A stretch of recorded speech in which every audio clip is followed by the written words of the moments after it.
Jeff Bezos or Elon Musk? Musk. Overtime versus working on weekend? Neither. When you're giving somebody a job and you have option to choose between MBA or hustler, which one would you choose? I don't care. It boils down to personality and if that person fits with the rest of the team. Read a book or listen to the podcast? Personally, I always read a book because I'm a visual person, not an audio person, so I have to see the words in order to really grasp it. And tell me, put down to, let's say, your 2 favorite books. I love Count of Monte Cristo by Alexander Dumas. And if I may choose something that is not necessarily a book, but a comic book, my favorite That's new. Okay. Well, Modesty Blaze by Peter O'Donnell. If you can choose only one word, what is your biggest motivation? Challenge. Most important personal trait in business? Well, the first thing that sprung to my mind was patience. So especially when it comes to entrepreneurship, I think, passion.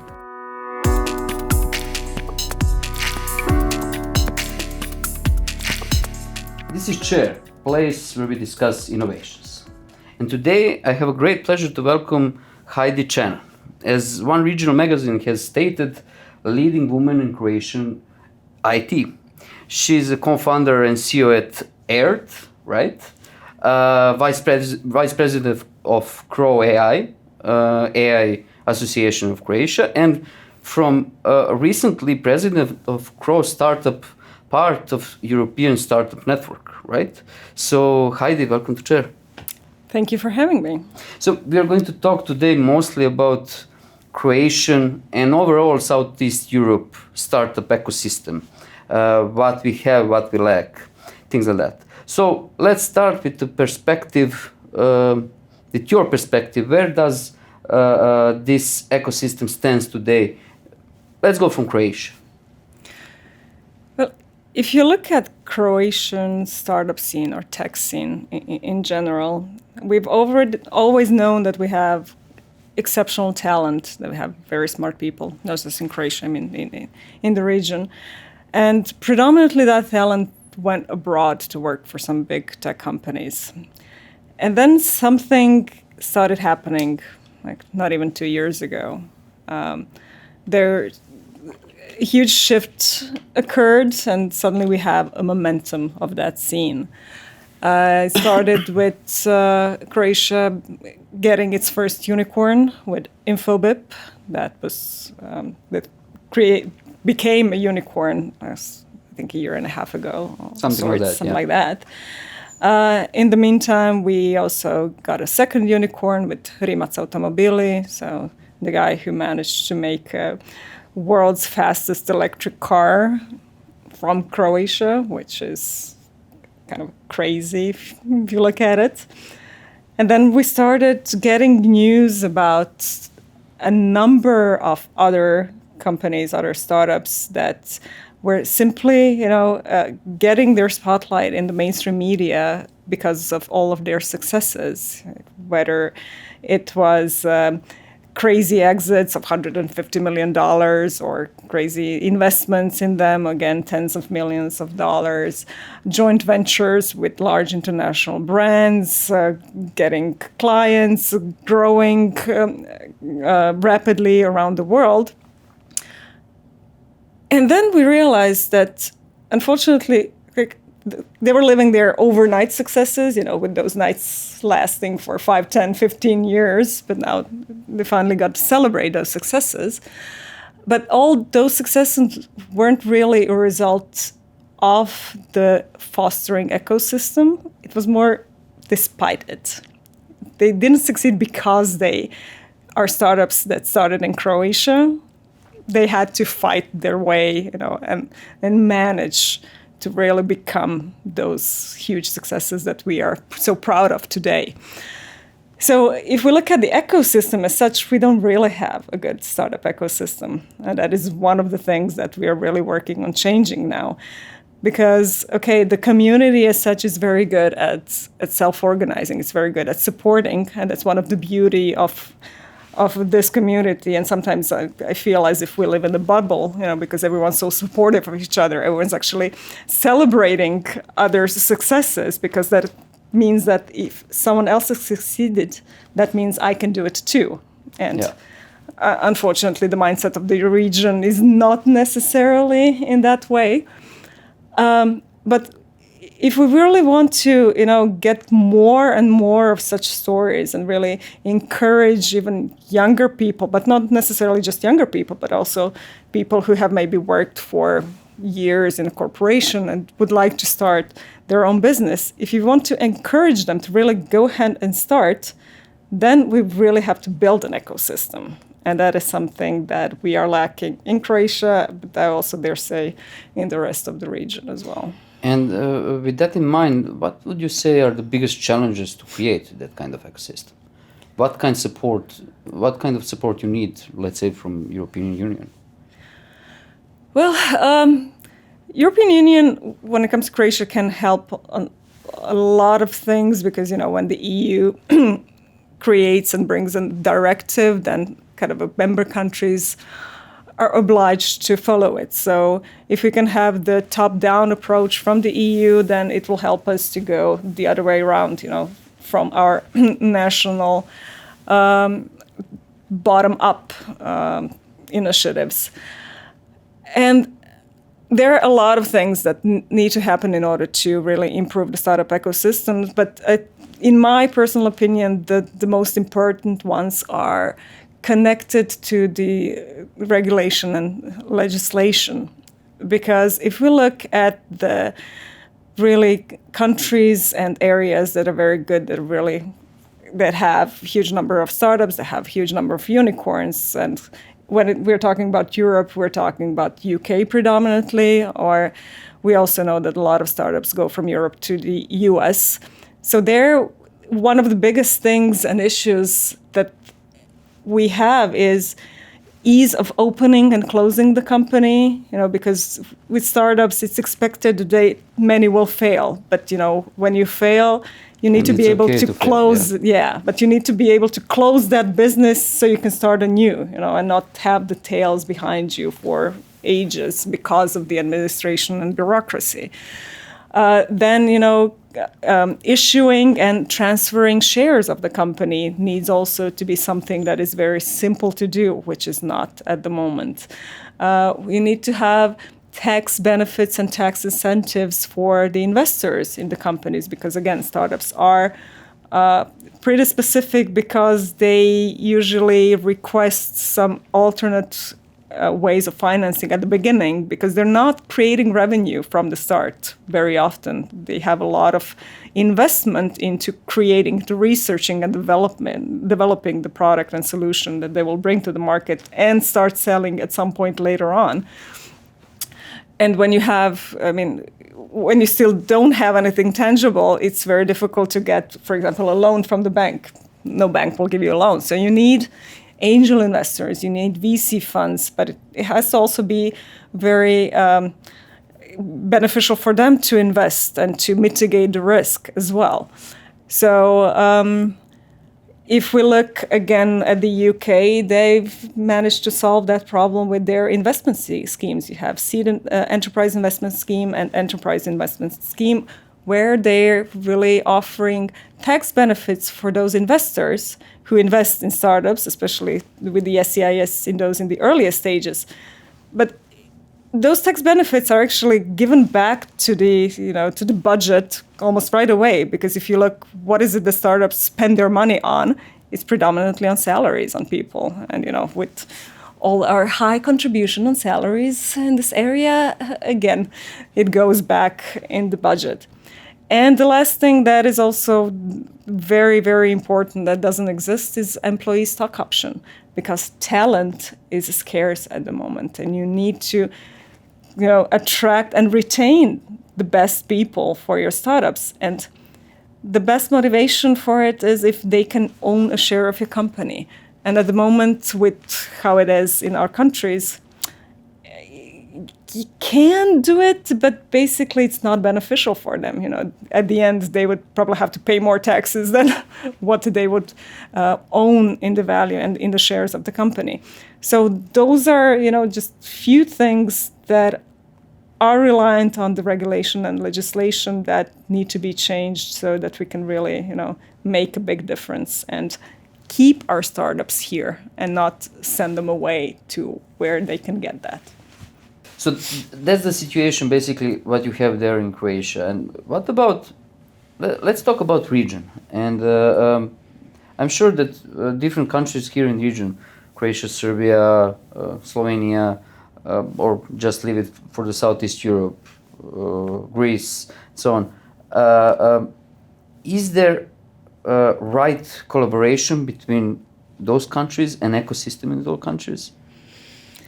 I don't think we have any systemic collaboration. I mean, there are talks and everyone's always open to it. Okay, it would be great if we could collaborate because, again, if we join forces and if we work together, it's going to be better for all of us.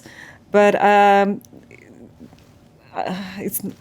in my knowledge, I do not know that we have any specific actions and interactions between the ecosystems, even on the level of startup associations. Again, to be fair, we've just formed a startup association in Croatia, so it's not like we could have communicated. That's very interesting. Basically, I know here in Serbia there was a long time there was a startup organization, and now they're fragmenting to different niches. And with Croatia it was different. You basically had niches, and now you moved to create overall startup association. Yeah, it is funny because we do have a number of associations and initiatives, whether it's based on technology. So, for example, we have Croatian AI Association that is focused around AI, or we have CISEX, which is Croatian Independent Software Exporters Association.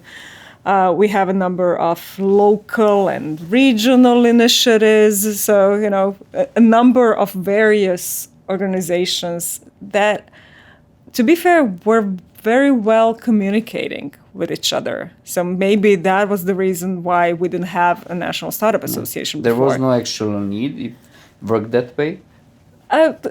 Because we did have several initiatives. For example, the tax incentives for angel investors was a joint initiative of several of the organizations. So in that way, it's like we're a tight-knit community and everyone knows everyone. So it we didn't even think of it before until we realized that maybe we should have an umbrella organization that is focused on startups, regardless of the technology, regardless of the industry, regardless of the location, and enable better communication and coordination of all those associations that already exist.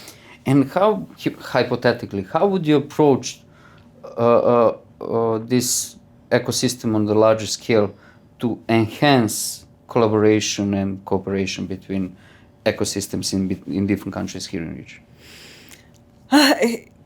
Well, first we would have to sit down and talk and see. Start from basics, right? Start from scratch and figure out, where we stand in each of the countries. So, for example, from kind of my viewpoint, I have a feeling that, for example, Serbia is much stronger in blockchain when it comes to technology, and Croatia is maybe, when it comes to startups, that there are many more AI startups than in Serbia. So maybe there is some sort of, cross collaboration there. One of the things that we definitely want to focus on with Cro Startup is getting the corporations on board as well and have them open doors for the startups to, whether by saying, okay, guys, we have a problem. Are there startups who can help us solve it? Do you have something that you're developing so that we don't have to? Corporations that can also open door to other companies, but also one of the beauties of corporations usually here is that many of them have offices in different countries as well. So kind of open door in for different markets as well. And I'm sure there are many, many other ways, but we would have to sit down and brainstorm what are the possibilities, because I'm sure there are so many. You mentioned AI, and of course I'm going to touch base on that, what your company do and how you basically started with AI. But before we come to that, your career path, it's pretty, what word to use? Accidental. Okay, you use it, not myself. But okay, let's go with that. Why was it accidental, and how you approach your career in that sense that you can shift it in many ways, many times, and that easy, and be successful every time?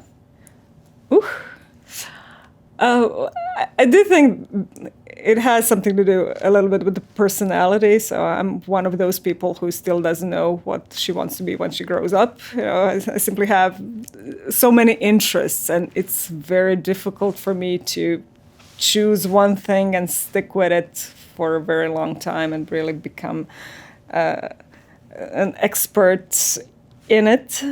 I come to a point where, okay, I know enough about the subject. I can be very relevant at it. I can handle the subject. But if it's no longer kind of challenging for me, then if I don't feel there is any more growth, even personal growth in the field, then it's kind of a time to move on. And when I say accidental, I mean, yeah, I do sometimes feel that my life is like a series of accidental events, because none of the industries and none of the companies that I worked for, or even this was something that I planned to do, that it was something that I knew I wanted to do, and I was, going towards it. Kind of happened along the way. So, yeah, I started working in a media company, and I got that job. Actually, I was choosing between the media company and KPMG at the time. So, as you can see, again, very similar companies. Very. Not. Then after that, I ended up going to the digital world, so digital agency, where I met my current co-founder and my business partner, Davor, with whom I have now this startup, the airt. He is the tech guy in this business relationship. So it was him that really kind of at some point during the previous company figured out and realized that AI is something that is going to be the hot topic in the upcoming periods, and we started dabbling with it. And then after a certain period of time, realized, okay, we really want to focus on that as well. So sold the company before, did the exit basically, and started this new venture. And what the product actually is, what you guys do now? So it's a platform that's using the innovative deep learning techniques to help other companies profile better their end customers, and by better profiling to predict their next actions. And when you can do that, then it's much easier to really react proactively and instead of reactively, because if you can predict what the person will do next, then you understand that person's needs much better, and you can offer whatever product or service or whatever as your company, whatever you offer, you can offer it to your clients, but to those clients who really need it at the point of time that they really need it. And you can communicate with them through a channel that they're really using. And again, simply improve the communication with them and interaction with them. And when I say innovative deep learning techniques, like we literally innovated techniques that were inspired by the NLP, so natural language processing, but we apply them to structured data and are getting much better results. And we've even applied for a patent protection for those techniques. So it's kind of interesting. And the entire idea of the platform is really to help companies implement AI, because that's one of the biggest pain points at the moment. It's implementation of really AI techniques and tools within the organization. So to really help them implement it very quickly and painlessly, and to see results like in a matter of days, and not months and months as it is. So you're basically becoming like a SaaS tool, right? Yeah. And where you are right now on this path? So we're slowly exiting the beta stage, because one of the real important things about this is that the technology works, that you deliver what you've promised. And it's very easy to promise someone that they can improve their sales much more, improve their conversions, because they'll be targeting much better who to offer the product or solution to. But you have to really deliver what you've promised. So we've really focused a lot of building the technology that can be robust, that can be scalable, that can be automated as well, in order to get that fast implementation and fast delivery.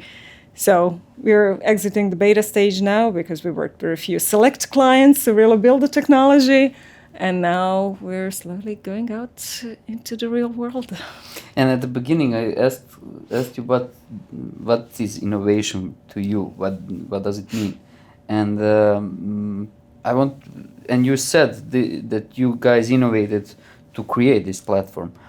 Can you give me a glimpse of your innovation process? How you do it? From where you started and to come. Where are you right now? Well, I dare say it was an iterative process. You start with something, then you realize that existing techniques are not really the best.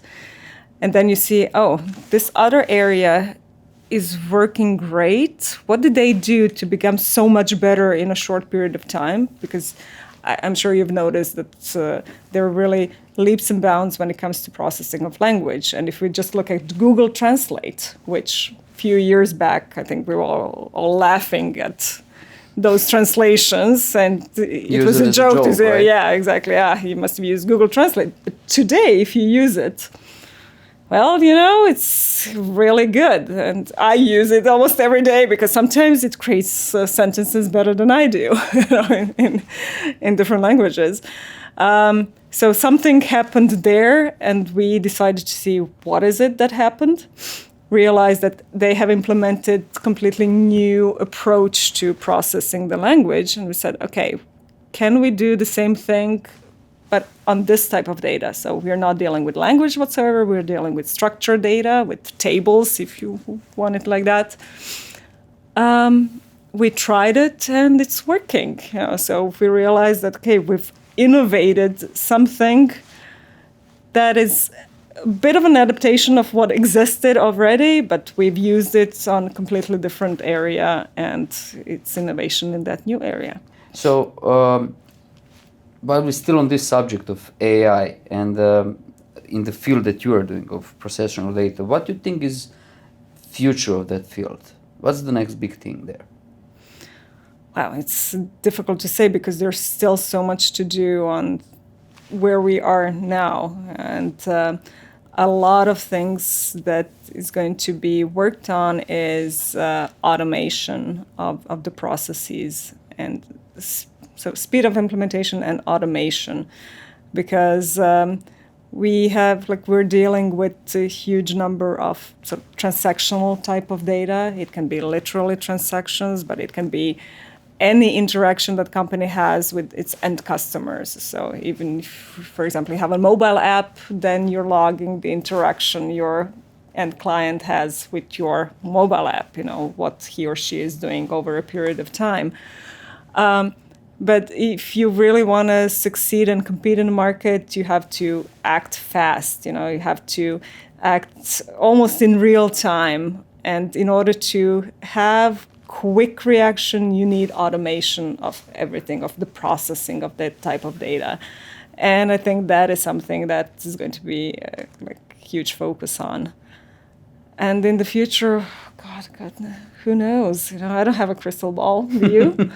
I don't, but sometimes I like to ask my guests if they have. So.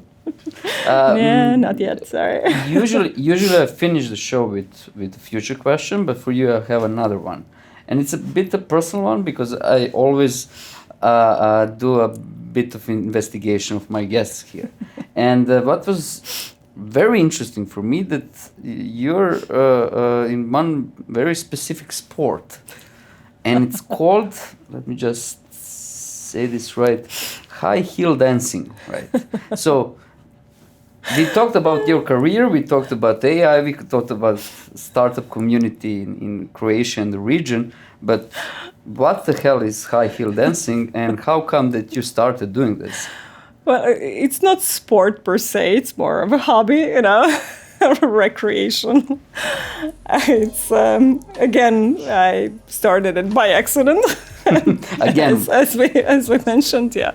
Because a friend of mine who's professionally really dancing wanted to try it out, and there was a period of time where she actually had time to do it, but she didn't want to go alone, so she asked me if I would like to join her. So I did, and it was a very interesting and a challenging experience.